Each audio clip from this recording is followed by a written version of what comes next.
October 2nd, 2019, one of the most important dates in modern professional wrestling history. All Elite Wrestling launched its flagship weekly TV show on TNT called AEW Dynamite. It went head-to-head with WWE NXT, drawing 1.4 million viewers, easily beating WWE NXT's 891,000 viewers in the Nielsen rating system. This strongly established AEW as a legitimate competitor to WWE. It was a breakthrough point in a new era of professional wrestling. It is easily one of the biggest dates to follow in terms of what is going on now in pro wrestling. Not since WCW has WWE faced a challenger to its brand supremacy in the eyes of what do you watch when you want to watch pro wrestling. Fast forward to today, the landscape has changed quite a bit. AEW's momentum has waned, people are maybe losing interest at a different scale, and Dynamite's viewership has drastically dropped. This was evident during their most recent head-to-head clash with WWE NXT, which is on a different channel now with the CW, on November 6, 2024, where Dynamite was outperformed by NXT, which attracted 619,000 viewers, while Dynamite drew only 523,000 viewers. Though the circumstances are different, with different broadcast outlets sharing the specific shows, in it being a one-off head-to-head battle, the numbers are still very telling of how things have cooled off for AEW since 2019. We'll get into all of it. So what happened? How did AEW Dynamite grow to where it's such a hot start, such an interesting, captivating show that was exciting and had so many people talking about it, to where it is now? Yeah, it's not going to be all rage bait negativity because I know you're not that dumb. Yeah, I'm Kevin Kellum. This is Sportskeeda Wrestling. What would you change about AEW Dynamite right now if you had the power to do so? Let us know in the comments below. Let's get into it. There was a lot of buzz when it was announced that All Elite Wrestling signed a TV deal with Warner Media in 2019 after months of rumors. The company already signed high-profile talents like the all-time great Chris Jericho, recent WWE main eventer Jon Moxley, Cody Rhodes, who left WWE with a big chip on his shoulder, Tokyo Dome headliner Kenny Omega, and the critically acclaimed Young Bucks, as fans expected big things from AEW with a weekly TV outlet on basic cable. This was the real deal. This wasn't just an indie all-star show. Yeah, they went all in a lot more than you expected them to go in. And it was all being financed and managed by Tony Khan, the sports executives whose family already had a Premier League football team with Fulham and an NFL franchise with the Jacksonville Jaguars. They even had a successful pay-per-view before even debuting on TV with Double or Nothing from Las Vegas.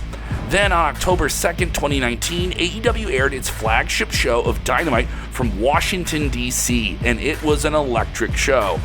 And it was all more interesting because AEW was also debuting head-to-head with a weekly WWE show in NXT, which had mostly been seen on the WWE Network direct-to-consumer streaming service, but now was going to leap to cable television on USA Network, a move that WWE was keen to do to squash the challenger promotion of AEW, announcing it that they would have their show, WWE NXT on USA Network, on September 19th, before AEW would debut.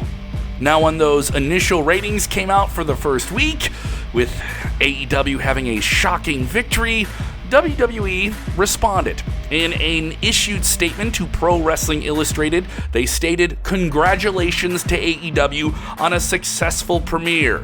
The real winners of last night's head-to-head telecast of NXT on USA Network and AEW on TNT are the fans, who can expect Wednesday nights to be a competitive and wild ride, as this is a marathon, not a one-night sprint." More on that statement maybe later on in this video. Behind the scenes, though, in AEW, things continue to be interesting, with Cody Rhodes, Kenny Omega, and the Bucks helping Tony Khan to start the promotion. They got backstage roles as executive vice presidents within the company, positioning them as key authority figures along with, obviously, key talent in the company. The first episode was aired from the Capital One Arena in Washington, D.C., and it was filled with a lot of excitement. Cody Rhodes faced off with the young, brash Sammy Guevara in Dynamite's first ever match. The braggadocious heel MJF made his debut against Brandon Cutler. Pac, who had time in WWE, and Hangman Page had a grueling match, while we crowned the first ever AEW Women's Champion in Japanese upstart Rio. The main event was a special one, as it brought together 6 of AEW's biggest stars, and Kenny Omega and the Young Bucks to face off against AEW World Champion Chris Jericho, Santana, and Ortiz in a 6-man tag match. The ending was a chaotic one, with Jon Moxley interrupting and attacking Kenny Omega. Jericho, along with Santana and Ortiz, continued their assault after their victory. All of the elite faction, including Cody Rhodes, who was involved, were present. Sammy Guevara, who was seen earlier in the show, showed up to help Jericho, and then Jake Hager, formerly known as Jack Swagger in WWE, emerged to join forces with Jericho. Together, they formed a group called the Inner Circle, leaving the Elite, the babyface team, battered and beaten as the show went off on a dramatic twist. The ending was a shot that you really felt. It was iconic and promised a lot of good things in store for Dynamite, with twists and turns and obviously exciting kick-ass wrestling. It was something different, and fans wanted something different, and Dynamite was all of that difference. Jericho, being a prominent name from WWE and even WCW, and being the AEW World Champion at the time, really helped them as a company gain popularity. He was already a legend in the business and had a cult following of his own and a unique sense of charisma. Him holding the belt instantly made the show feel legit to even the most casual viewer who was wanting to check out what this whole AEW thing was about. And if you looked at the collection of talent they had, those were the top names in independent wrestling, all in one place and on one very accessible TV channel. The episode had 1.4 million viewers within the Nielsen rating system, as we mentioned above in the video, and being 16th in the most viewed cable shows that night, the second most viewed show for the 18 to 49 key demographic. And as we mentioned, they beat WWE NXT in their debut week head-to-head. That's right, AEW beat WWE right out of the gate. But after the first episode of Dynamite, it was clear which company had more viewers. While NXT would draw around 1 million viewers the week prior, their numbers dropped to 891,000. Now, that's a considerable margin when you're fighting for every little viewer you can get following Dynamite's debut, and this spoke volumes about where the audience's interests had shifted. There was no doubt that if AEW Dynamite went up against a Raw or a SmackDown, shows that had established patterns of viewership, it might not get as many viewers, but this wasn't the case. Management made the right choice to go head-to-head with NXT, as it was still a smaller brand in comparison to Raw and SmackDown, and maybe even by design within WWE and their needs. The move allowed Dynamite to establish itself as a strong competitor, feel very, very cool by beating a WWE show in the process. For the next 2 episodes, Dynamite continued to gain more than 1 million viewers an episode, and on cable TV, that's considerable, especially in North America, while NXT struggled to get around 800,000, with Dynamite winning the war out the gate. It also introduced some new wrestlers with exciting backgrounds in Darby Allin, Jungle Boy Jack Perry, Luchasaurus, Joey Janela, SCU, Private Party, and more, who were grinding on the indies and were now getting a big opportunity, along with well-established names that we mentioned already in Jericho, Mox, and Cody, and others. Yeah, and it also featured some legends popping in from here and there in supporting roles like Arn Anderson, Tully Blanchard, and even Jake the Snake Roberts. We saw some unique characters on the Dark Order and Jurassic Express. It seemed that wrestlers were getting full freedom to portray their gimmicks and characters, and it worked. MJF emerged as a brash, outspoken individual who could tear into anyone on the microphone. He was so over that AEW booked him in a feud with Cody right away. Meanwhile, Darby Allin, the daredevil who would jump off of anything and go through anything, made a name for himself as the ultimate underdog, who was willing to put his body through anything to secure a win. It made him quite the feature. His street fight against Chris Jericho on the 3rd episode of Dynamite was a truly standout moment, earning him even more recognition for his daring and relentless in-ring style. These young talents, along with many others, were seen as the future of AEW, who would carry the flagship of the show. Dynamite for years to come would have to depend on them, and their captivating characters made it clear that AEW was building something special with the next generation of stars. By the end of 2019, we saw some incredible stories unfold on Dynamite. Jericho's AEW title feud with Cody Rhodes had some incredible moments as well. Jon Moxley and Kenny Omega had brutal live TV clashes. Moving into 2020, AEW constantly maintained the momentum and had a strong viewership in the range of 800,000 to 900,000 viewers within the Nielsen system. We got a new world champion in Jon Moxley, and it looked like the company was ready to take off with Moxley as the top guy, and a formidable name that casual fans knew from WWE. But as we know, in 2020, things changed quite a bit with the COVID-19 pandemic. Fans weren't allowed to go to shows, and AEW would have to adjust. It didn't hurt that around this time, AEW secured an extension on their TV deal, though, and that would truly be a bright light for them during a challenging time, as it was for the entire world. Tony Khan and his team made the brilliant move, though, of relocating the Dynamite show and everything with it into Daly's Place, which was a part of the Jacksonville Jaguars setup in Florida, a venue owned by the Khan family. To create an engaging atmosphere, they used the roster as an audience, giving them an opportunity to further develop their characters and also present something that maybe wasn't on the other channel they were still going head-to-head with. This turned out to be a master stroke, as WWE was running their shows at an empty arena at the time.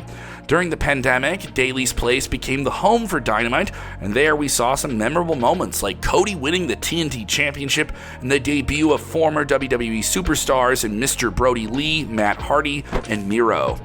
During the period, the ratings remained steady and consistently outperformed NXT. It was starting to be a wider spread between the two shows.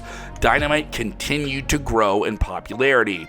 In October 2020, one memorable episode saw MJF and Chris Jericho in an iconic and charismatic Les Dinner Debonair segment where the duo sang and danced. The moment stood out as something completely fresh in wrestling, very, very different, and it earned them a spot on the New York Times list of best performances of 2020, gaining mainstream attention. Yeah, it was weird, it was out there, and it showed that AEW was simply not bell-to-bell, give-em-hell wrestling, though there's nothing wrong with that. That they could also be successful in the whole sports entertainment variety aspect. 2021 was the peak of AEW in retrospect, as we are here in the now, and there was some incredible moments on Dynamite around then. On the first episode, when fans came back, a special one, we saw the debut of Malachi Black, formerly known as Aleister Black in WWE NXT, who abruptly showed up when many fans were not expecting to be there and took out Cody and Arn Anderson. On the other hand, NXT was completely beaten, and this did not sit well with WWE's executive brass. So, apparently and reportedly, they took control from Triple H and completely rebranded the show, and during that time, the Triple H era went away, and the NXT show was seen as showcasing some of the best talent in the world. But now, WWE, under Vince McMahon, wanted to make it more of a developmental show and develop talent, purely develop talent there, which was kind of the idea anyway. Yeah, this was a huge blow to NXT stars like Adam Cole, Kyle O'Reilly, Roderick Strong, and others, and they were sort of on the outs anyway around this time. Many left WWE, and thankfully, there was an alternative that could be well-financed and offer them good deals and a television platform with some of the best wrestlers in the world to face off. And that was AEW. Yeah, it provided an opportunity to their careers at a high level. Cole, O'Reilly, Strong, all went over to AEW. And not far behind them was Daniel Bryan, fresh off a WrestleMania main event, the first one in over a year in front of fans. He just wasn't feeling the same wrestling joy from WWE and is regarded as one of the best wrestlers in the world and maybe of his generation. And He wanted to try something different, and that was AEW, an ideal place for him to spend the later years of his wrestling career. Unlike WWE, AEW had fewer creative restrictions, allowing him greater freedom to showcase his craft, and he also decided to leave WWE and go to AEW as Bryan Danielson once again. And most importantly, it attracted the name that was still being chanted in arenas, the guy who went into a courtroom battle with WWE and came out victorious, the guy who walked out on WWE and was at very negative odds with them. He just had to be in AEW, right? CM Punk. Yes, having stepped away from the sport in 2014, Punk made his highly anticipated and well-received return to pro wrestling with AEW, giving him a hero's welcome at Chicago's United Center as they launched their second weekly television show, Rampage, which debuted to a strong rating also with Warner Media. AEW had a roster depth with a D here, and Dynamite was a must-see show. Punk's debut in particular gave it a huge boost, and in the meantime, Bryan Danielson gave some of the best matches of his life with the likes of Kenny Omega and Adam Hangman Page. We've seen the rise as well of Hangman and MJF on Dynamite. It was a fun time. Moving into 2022 with big hopes for All Elite Wrestling, however, things started to circulate that one of the founding members of the company, Executive Vice President Cody Rhodes, could be leaving. Yeah, it was shocking. At first, people thought it could have just been a part of an elaborate storyline, something that All Elite Wrestling felt like they could pull off in some way or another. But after his contract expired, Cody was gone. Then, at WWE's premiere show, the stadium attraction WrestleMania 38, he made his grand return to WWE, defeating Seth Rollins in his return match, immediately becoming the central figure of the company. It was the first time that a major name had jumped ship from AEW back to WWE, or just over to WWE, giving a major blow to All Elite Wrestling. Still, AEW continued to give strong episodes of Dynamite. We saw one of the best feuds ever in CM Punk's career against MJF, and they had some truly special moments and legendary matches. I caught a really great time limit draw one where MJF and CM Punk truly delivered something special at the Wintrust Arena. At the time, Hangman Page was the AEW World Champion, and he started feuding with Punk, and this is where some controversy started for AEW. We all know the drama surrounding CM Punk and Hangman Page in the Elite. We've documented it in other videos, and we have covered it multiple times. You can watch them on our channel. But in short, Hangman may or may not have gone off the script with Punk and subtly accused him of getting his former friend CM Punk fired or reduced in some role. It's all he said stuff, yeah. Punk went ballistic at the AEW All Out Media Scrum, where he was covered in blood and sweat and had a torn tricep from a pay-per-view main event that night. He went off on Hangman and the Elite faction, who according to him spread rumors and falsely accused him of, trying to hold back people's careers. This led to a backstage brawl between Punk and the Elite, which got all of them suspended. The worst part of it is that they had to sign NDAs, which means we may never know exactly what happened, though plenty of it is out there. This started the talks of AEW not being able to handle all of these wrestlers' egos and interpersonal issues, with people starting to accuse maybe AEW's top brass of not having the authority that they should. This happened around the time when AEW was getting ready to put the AEW World Championship around MJF's waist. Max was supposed to beat Punk for the title, but that didn't happen due to Punk's suspension. He did win the title from Jon Moxley, but the moment would have been the biggest had he beat Punk for it. Regardless, MJF being the champ meant a good segment you were going to get on a lot of different Dynamites, and the ratings were going to stay steady. Throughout 2023, MJF dominated AEW as its champion, delivering some of the most memorable moments in the promotion's history, particularly his interesting segments with Adam Cole, which stood out among the best at the time. Meanwhile, fans began clamoring for CM Punk's return. He was suspended, but he was also injured, and that finally materialized in June of 2023. AEW even launched a new show called Collision that would be centered around Punk, as the Elite faction refused, reportedly, to work with him. Punk had hoped to channel his real-life tensions with the Elite into an on-screen storyline, and this was reportedly something he felt that could be beneficial to AEW.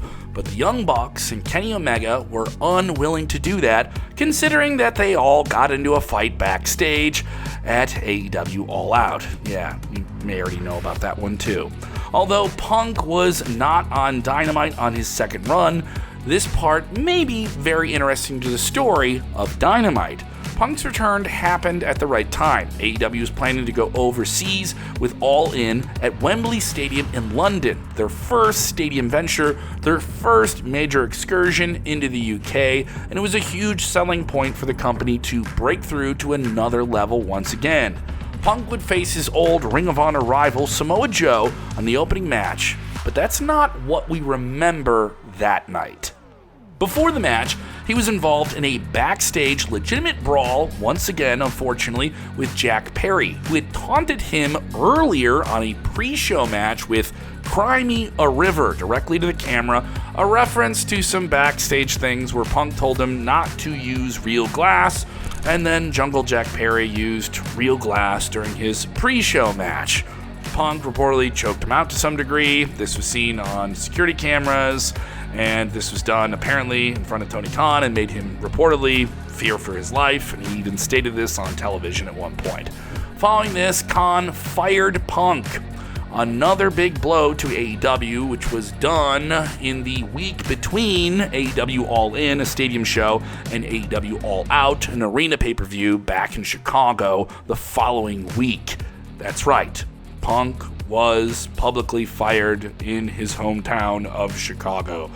The awkwardness continues. Yeah, and not too long after that, Punk made his return to the competitor, WWE.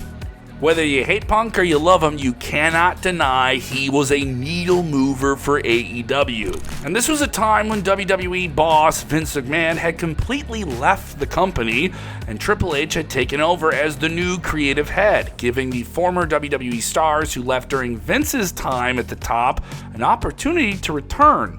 Meanwhile, Shawn Michaels was now heading up NXT and was steering the brand towards a renewed vigor and renewed attention. Andrade, a former WWE name who had left during Vince's tenure and leapt over to AEW, did so once again after his contract expired in late 2023, and he was back with WWE. Soon after, reports surfaced that AEW talents were considering leaving the company. With WWE regaining the spotlight and capturing the attention of wrestling fans, AEW began to face challenges that maybe they didn't expect even in 2019. The struggles became evident on the October 10th, 2023 episode of AEW Dynamite when they went head-to-head in a one-off head-to-head with NXT, but suffered a defeat, gaining 609,000 viewers, while NXT brought in 921,000 viewers in the Nielsen rating system. To be fair, NXT featured major stars on that week's show, with John Cena and The Undertaker making cameos. However, the loss was symbolic, as it came against the same brand that Dynamite had consistently beat in 2019 and 2020, and at one point ran off Wednesday nights. That's right, NXT continued to be on TV, but didn't want to keep losing to Dynamite. Now, they were going to pop over there for 1 week and kick it in the head. At the same time, the internet wrestling community, which had praised everything that Tony Khan was doing with AEW years prior, now seemingly was clickbait raging on everything he did on social media. And they called it increasingly erratic, I guess was the consensus. Instead of focusing on improving AEW shows, there was, these comments about criticizing WWE in social media posts that just came off as petty, which began to paint him in a negative light. His constant online rants gave off a an odd vibe, but this was still Tony Khan running the brand that was still challenging WWE in a lot of interesting ways. But still, things got worse when CM Punk did an interview with Ariel Helwani and talked about his brawls with the Elite backstage and Jack Perry and everything in his exit from the company. He also criticized Tony Khan for being what he described as maybe a pushover boss. That's his description. In response, AEW released footage of Punk and Jack Perry's altercation at All In on Dynamite as if it was a part of a storyline, but everyone felt it wasn't, and it felt like a lowball move, and one that really contradicted with the way that AEW themselves even described how everything went down before they released the footage. It just felt desperate. And the desperation in a cheap way did pop a rating. They did 818,000 viewers on that episode, which, got more people watching. But did it hurt them in the long run? Some people think it did. And some people were also seeing that WWE was putting on some really great shows, just a really improved overall presentation under Triple H's management, and maybe that was capturing back some of the lost wrestling audience that AEW had gained from them years prior. Just speculation there. Also, one of their biggest stars, MJF, who went on hiatus after losing the AEW World title to Samoa Joe, he didn't have someone to simply just take his spot and run with it as a major name. Maybe a little bit of that excitement was kind of losing the edge of Dynamite week to week. Injuries and other issues put other big names on the shelf, so AEW wasn't even playing with the same roster that got them so much attention when they got going in the first place. The ratings for AEW Dynamite continued to decline to new lows. On the June 19th, 2024 episode, the show drew 502,000 viewers, but things got even worse by October 8th, 2024, when the viewership dropped even further to 329,000. It may have been night of conflicts with sports and other issues, the upcoming US election, but the same show, which gained 1 million viewers on its debut episode years earlier, crossed 400,000 viewers. Currently, NXT is outperforming Dynamite on a regular basis, despite them being on a different night and it being a developmental brand. It's also worth noting that the CW network that broadcasts NXT right now is on free over-the-air television, so there is some conflicts there. And it looks like the claim of being a viable competitor to WWE for AEW could be fading, and this happened for many different reasons. First, the non-consistent stories. Where do you start with this? Take, for example, the storyline between Adam Cole and MJF. In December 2023, Adam Cole turned on MJF. Yeah, they were friends. They did the big arena stadium headline thing together as friends. Max was a babyface at the time, with Cole turning heel. However, when the feud resumed in 2024 after both returned,